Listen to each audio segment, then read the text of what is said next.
मेरा नाम सतीश सिंह है। डॉक्टर जाकिर नाइक साहब, मैं 2 दिन से आपकी तकरीर सुन रहा हूँ। आपके तकरीर में मेरे समझ में ये आ रहा है कि कुरान में सबसे ज़्यादा इंसानियत है। मेरा सवाल ये है कि दुनिया में हम जो प्रैक्टिकली दुनिया में देख रहे हैं, ये मुस्लिम ही ज़्यादा सबसे आतंकवादी है और जो मासूम लोगों की हत्या कर रहे हैं, तो इंसानियत कहाँ है? माशाल्लाह, भाई साहब ने 2 दिन तकरीर सुनी और उसे यकीन हो गया है क्या कुरान में सबसे ज़्यादा इंसानियत है। माशाल्लाह, उसके लिए मुबारक देता हूँ। लेकिन सवाल अहम है, सवाल गलत नहीं, आपका सवाल सही है। सवाल है कि हम देख रहे हैं मुसलमान ही आतंकवादी है, ये झगड़ा फसाद, मुसलमान फंडामेंटलिस्ट है, मुसलमान टेररिस्ट है, आतंकवादी है। जब हम कुरान पढ़ते हैं तो हमें इसका इज़हार होता है। लेकिन ये है क्यों गलतफहमी, जिस तरीके से मीडिया गलतफहमियां फैलाती है, हम उसको इग्नोरेंस में, अनजाने में मान लेते हैं। टेररिस्ट के मानी क्या है? मैं कहता हूं हर मुसलमान टेररिस्ट होना चाहिए, आतंकवादी होना चाहिए। आतंकवादी की मानी क्या है तो समझ लो। टेररिस्ट उसे कहते हैं जो इंसान दूसरे इंसान के दिल में टेरर पैदा करता है। अगर कोई चोर पुलिस को देख रहा है तो उसके दिल में टेरर आता है, खौफ आता है, उस चोर के लिए पुलिस टेररिस्ट है। इस तरीके से हर मुसलमान, कोई भी एंटी सोशल एलिमेंट मुसलमानों को देखता है, उसके दिल में खौफ आना ही चाहिए। अगर कोई चोर मुसलमान को देखता है, कोई बलात्कार करने वाला मुसलमान को देखता है, कोई भी एंटी सोशल एलिमेंट मुसलमान को देखता है, उसके दिल में खौफ होना ही चाहिए।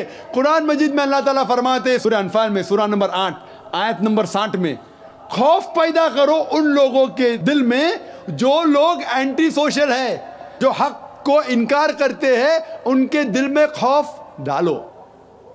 लेकिन सवाल यह है कि कई बार एक शख्स एक काम करता है, उसे 2 लक़ब दिए जाते हैं। मिसाल के तौर पे हिंदुस्तान 60-70 साल के पहले अंग्रेज हम पर हुकूमत करते थे, कई साल किया।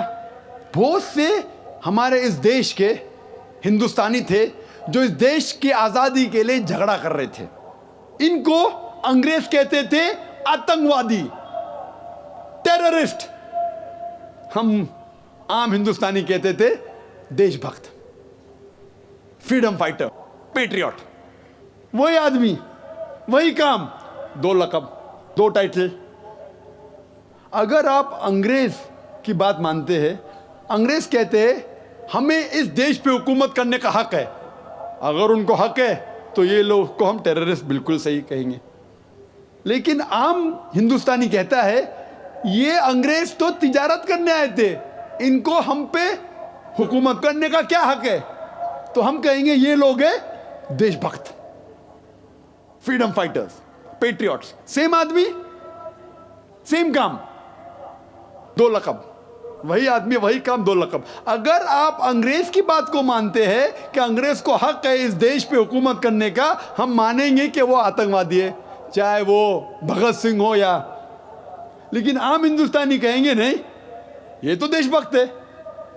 तो आप किसके नजरिए से देखते हैं चीज को, फिर आप फैसला करेंगे वो आतंकवादी है कि देशभक्त। आपके हिसाब से भगत सिंह देशभक्त था क्या आतंकवादी था? सतीश भाई, देशभक्त। देशभक्त, आतंकवादी नहीं था ना? था के भगत सिंह देशभक्त था क्या आतंकवादी था? देशभक्त, देशभक्त। हाँ, मैं भी समझता हूँ देशभक्त था। हम अंग्रेज की बात को नहीं मानते। तो जब अंग्रेज टेलीविजन पे कहते हैं, CNN BBC पे, कि मुसलमान आतंकवादी, आप क्यों मानते? सवाल वो नहीं है। मेरा जो सवाल था, आता हूँ, मेरा पूरा जवाब मुकम्मल नहीं हुआ।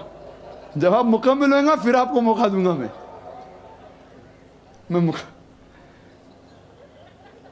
Nelson Mandela, old south African government जो थी, सफ़ेद हुकूमत, वो नेल्सन मंडेला को टेररिस्ट नंबर 1 कहती थी। उसे अरेस्ट करके रॉबिन आइलैंड में 25 साल के लिए कैद कर दी। Terrorist number 1। जब नई हुकूमत आती है उसे छोड़ देती है, उसे प्रेसिडेंट बनाती है, टेररिस्ट बन जाता है प्रेसिडेंट। चंद साल बाद उसे नोबेल प्राइज फॉर पीस मिलता है। वही आदमी, वही काम। ऐसा नहीं कि पहले वो गलत काम किया, फिर अच्छा काम किया, फिर उसको अवार्ड मिला। वही काम के लिए जो पहली गवर्नमेंट ने कही थी, सफेद गवर्नमेंट ने, कि वो टेररिस्ट है, आतंकवादी है, नोबेल प्राइज कमेटी ने उसे नोबेल प्राइज दिया और फॉर पीस, अमन के लिए। हैरत की बात है, जो आदमी आतंकवादी है उसको मिलता है नोबेल प्राइज फॉर पीस। जो आदमी का पावर है, जो आदमी वो कहता है, लोग उसकी बात को मान लेते हैं इग्नोरेंस के अंदर, अनजानी में। लेकिन कुरान कहता है सूरह इसरा में, सूरह नंबर 17 आयत नंबर 81 में, वकुल जाल हक वज़ाकल बातिल इन्नल बातिल काना ज़हूका। जब हक बातिल से टकराती है, बातिल का सर्वनाश हो जाता है। ब्रिटिशर्स अमेरिकन के ऊपर हुकूमत करते थे। अमेरिकन रेवोल्यूशन हुआ 18 सदी में। ब्रिटिशर्स कहते थे, मैं लंदन गया था 2 महीने पहले, वापस से जाऊंगा 2 हफ्ते बाद। वो बॉम्ब ब्लास्ट हुआ था ना, बॉम्ब ब्लास्ट हुआ था, पता है 7 जुलाई को। तो लोग आए थे, ख़राब है, मैं भी बोला ठीक है ख़राब है। तो वहाँ टोनी ब्लेयर आने वाले थे, वक्त नहीं मिला तो अपने चीफ ऑफ पुलिस को भेजे, बाद में मेयर आए थे। तो मैंने उनसे पूछा, आपकी देश, इस देश ब्रिटिश गवर्नमेंट जब हुकूमत कर रही थी अमेरिकन गवर्नमेंट पे 18 सदी में, वो जॉर्ज वॉशिंगटन और बेंजामिन फ्रैंकलिन को टेररिस्ट नंबर 1 कहते थे, टेररिस्ट। उसके बाद जॉर्ज वॉशिंगटन बन जाता है प्रेसिडेंट ऑफ यूएसए, टेररिस्ट बन जाता है प्रेसिडेंट ऑफ यूएसए। वो गॉडफादर है, गुरु है, किसका? जॉर्ज बुश का भी, ठीक है ना, जॉर्ज बुश का गुरु है। वो जो आतंकवादी आप कहते थे, उसके शागिर्द के दोस्त भी आप है। क्या बात है, आपका नजरिया क्यों बदल रहा है? आप कहते थे टेररिस्ट चंद सदी पहले, अभी आप उनके दोस्त थे। तो हमें यह तहकीक करना चाहिए कि क्यों उसको वो लक़ब मिला। अगर जो 11 सितंबर को हुआ था न्यूयॉर्क के अंदर, आप जो कह रहे ना मुसलमान मुसलमान, उसके ऊपर जवाब तो अभी आ रहा है। ये तो खाली वो स्टार्टर्स बोलते ना, स्टार्टर्स, सूप पीते पहले तो ज़रा बराबर खाना खत्म होता है। मेन मील तो अभी है। मुझे एक शख्स ने पूछा था जब मैं ऑस्ट्रेलिया गया था, और इंग्लैंड के अंदर भी, doctor Zakir Naik, do you consider bin Laden to be a terrorist? क्या आप बिन लादेन को टेररिस्ट मानते हैं? तो मैंने कहा, भाई मैं बिन लादेन को जानता नहीं हूँ, मैं यही नहीं कह सकता हूँ वो टेररिस्ट है क्या नहीं, अच्छा है क्या बुरा, मैं नहीं जानता हूँ। कुरान में लिखा है सूरह हुजुरात में, सूरह नंबर 49 आयत नंबर 6 में, कि जब भी कोई बात कोई कहता है, पहला तहकीक करो, फिर दूसरे तक पहुँचाओ। अगर मैं CNN और BBC की बात मानूँ तो मुझे कहने पड़ेगा कि बिन लादेन टेररिस्ट है, लेकिन मैं क्यों मानूँ बात उनकी? क्योंकि मैं आदमी हूँ जो घूमता हूँ मीडिया में, जानता हूँ माशाल्लाह। तो मैं कहता हूँ ना बिन लादेन मेरा दोस्त है ना मेरा दुश्मन है, मैं नहीं जानता हूँ।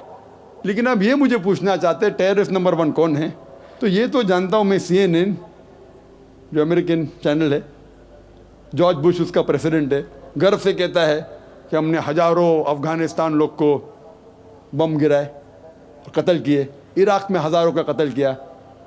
ठीक है, मान भी लो बहस के तौर पे बिन लादेन ने किया, मान लो, मैं नहीं कहता हूँ, मान लो बिन लादेन ने किया कि 11 सितंबर को ट्विन टावर को अटैक किया और 3000 या 5000 लोग मरे।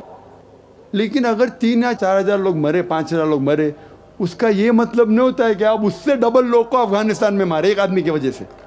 कर सकते? अरे बिन लादेन को पकड़ के मारो ना, अगर मानना है तो। अगर उसने किया, सबूत है तो सबूत पूछते अफगानिस्तान गवर्नमेंट ने, मर दें कि सबूत क्या है, वो सबूत देता टोनी ब्लेयर को। है सबूत पूछ रहा अफगानिस्तान कि आप मुझे सबूत दो, सबूत क्या है तो हम उस पर तहकीक करेंगे, सजा देंगे उसको। वो सबूत देता है मुशर्रफ को, पूछ रहा है आपका, किधर का इंसाफ है ये? किधर का इंसाफ है? प्लेन भेजते 1000 लोग का कत्ल किए अफगानिस्तान में, इराक में। मैंने कहा यूके में, ऑस्ट्रेलिया में, यहां भी अगर टेररिस्ट नंबर 1 है तो जॉर्ज बुश है।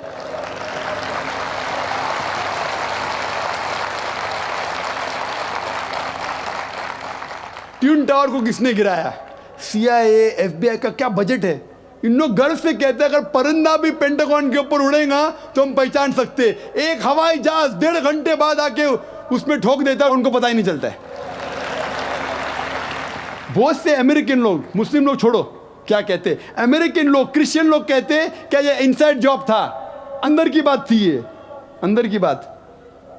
जिस तरीके से ट्विन टावर गिरा वो प्लेन के जरिए गिर ही नहीं सकता है। कितने लोग कहते हैं कि ये जॉर्ज बुश ने किया, अपने वोट बैंक के लिए। कल मैं कह रहा था ना पॉलिटिशियंस के बारे में, कल की तकरीर सुनी ना आपने, हकीकत लगी क्या ने? क्या होगा? 5,000 लोग को मारो, वोट तो मुझे मिलेगा। $1 ट्रिलियन नुकसान, क्या फर्क पड़ता है? अगर नहीं गिराऊंगा ट्विन टावर को तो मैं थोड़ी इलेक्शन में आऊंगा। क्या करो? 1,000 लोग का कत्ल करो, नुकसान करो करोड़ रुपए का, मैं तो आ गया वापस सीट पे। ये मैं नहीं कह रहा हूं, ये मैं नहीं कह रहा हूं, ये अमेरिकन लोग कह रहे। तो गलत है, मैं नहीं कह रहा हूं कि जॉर्ज बुश ने गिराया। मैं जानता ना, मैंने तहकीक थोड़ी की। मैं कह रहा हूं कि बाकी लोग क्या कह रहे। अमेरिकन लोग कहते हैं कुछ लोग कि बिन लादेन ने क्या, कुछ ने कहा जॉर्ज बुश। लेकिन ये तो मैं जानता हूं कि मैं टीवी पे जो देखा हूं वो खुद के चैनल के ऊपर कि जॉर्ज बुश गर्व से कह रहा 1,000 लोग को मैंने मारा हूं, इसीलिए मैं जॉर्ज बुश को टेररिस्ट नंबर 1 कहता हूं। ये बाबरी मस्जिद में जो हुआ हिंदुस्तान में, गुजरात में क्या हुआ, वोट बैंक के लिए हिंदू मुस्लिम में झगड़ा करो। बाबरी मस्जिद को कौन जानता था पहले? आप जानते थे? सुने थे बाबरी मस्जिद के बारे में? ये दंगे फसाद के पहले 1985 के पहले सुने थे? नहीं सुना था। मैं भी नहीं सुना था। ये वोट बैंक के लिए झगड़ा फसाद, 1,000 लोग मारे गए। गुजरात में जो हुआ क्या सही हुआ? अगर पुलिस चाहती तो, हमारे हिंदुस्तान पुलिस में माशाल्लाह इतना पावर है कि अगर चाहती तो दंगा फसाद हो ही नहीं सकता। बंबई में जो हुआ 1992 में, इफ द पुलिस वांटेड, किसकी जरूरत के बाहर रास्ते पे आए? लेकिन वो पॉलिटिशियन की इजाजत है, यहाँ मत जाओ वहाँ मत जाओ, यहाँ हंगामा करो, यहाँ कर्फ्यू लगाओ वहाँ मत कर्फ्यू लगाओ, यहाँ मुझे वोट मिलेगा वहाँ नहीं मिलेगा। आप समझे ना? तो ज़्यादातर चाहे इंग्लैंड में हो या अमेरिका में हो या हिंदुस्तान में हो, कोई भी पॉलिटिशियन हो, तो ये पॉलिटिशियन की हरकतों की वजह से, जैसा मैं कल कहा, तो लेबल लग गया अभी मुस्लिम लोग पे टेररिस्ट। अगर आप जानते गुजरात में कितने लोग के माँ का अपने आंख के सामने बलात्कार हुआ, बलात्कार करने वाला पड़ोसी है, उसके ऊपर कोई एक्शन नहीं लिया जा रहा है, तो वो कानून अपने हाथ में लेता है, गलत करता है, हम भी लेता है, क्या करें? सब समझ रहे? तो हमें यही जानना चाहिए इस आतंकवाद की जड़ क्या है। तो हमें जड़ पे जाना चाहिए और जड़ को खत्म करना चाहिए। अगर हम एक हो जाएंगे, अपनी किताब एक खुदा में माने, सिर्फ खुदा से डरे, जो खुदा की बात मानता उसको वोट दे, ना कि दंगे फसाद करे। आप समझ रहे? तो इंशाअल्लाह अमन होगा। और आप देखेंगे इसके बावजूद, इतना होने के बावजूद, अमेरिका में एक न्यूज़ है कि 9 महीने बाद 11 सितंबर के बाद 34,000 अमेरिकन ने इस्लाम कबूल किया। क्यों? जितना मीडिया इस्लाम के खिलाफ बात कर रही है उतना ही इस्लाम फैल रहा है। मैं जब तकरीर करने जाता था 11 सितंबर के पहले अमेरिका में, मजमा होता था माशाअल्लाह हजारों लोग का, ये अमेरिकन बहुत कम आते थे। अभी जाता हूं तो बड़ी तादाद है। ये जानना चाहते क्या इस्लाम में? आप भी आ जाए, शायद 11 सितंबर के पहले नहीं आते थे, बराबर कि नहीं? आप जानना चाहते क्या मजहब है ये आतंकवादी मजहब, मैं भी तो देखूं, आके मुतासिर हो गए क्या नहीं? अल्हम्दुलिल्लाह। डंके की चोट पे कहता हूं, मैं क्यों डरूं किससे?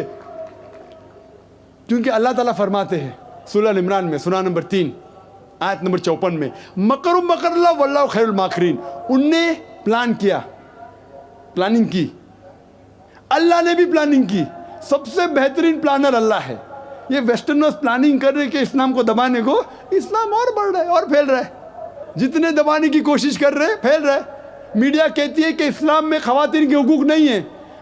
2/3 ऑफ द पीपल एक्सेप्टिंग इस्लाम, 66% के ऊपर जो लोग इस्लाम कबूल कर रहे हैं अमेरिका और यूरोप में, वो वुमेन है, औरतें। अगर औरतें को हुकूक हक नहीं मिलते इस्लाम में, तो ये अमेरिकन औरतें इस्लाम क्यों कबूल कर रहे, यूरोपियन औरतें क्यों कबूल कर रहे? क्योंकि इनको इस्लाम में जितने खराबी दुनिया में है उसका हल मिल रहा है। योन रेडली थी एक ब्रिटिश रिपोर्टर जो अफगानिस्तान में गई थी रिपोर्ट करने के लिए तालिबान के वक्त। जिस तरीके से सलूक किया तालिबान ने उनके साथ, मैं तालिबान का दोस्त नहीं हूं भाई, नहीं तो आप बोलेंगे तालिबान का एजेंट आ गया। मैं ना बिन लादेन को जानता हूं ना कोई तालिबान को जानता हूं, हक की बात कहता हूं, डरता नहीं हूं। अगर ब्रिटिशर्स ने कहा कि भगत सिंह टेररिस्ट है, मैं उनके खिलाफ हूं, डरता नहीं हूं। तो योहान रेडली ने इस्लाम कबूल किया बाद में, गई थी खिलाफ लिखने के लिए, मुतासिर हो गई, मुस्लिम बन गई। तो इसीलिए हमें हक की तहकीक करना चाहिए और हमें जो लोग हक के खिलाफ है उनके साथ जंग करना चाहिए, तभी इस दुनिया में अमन होगा।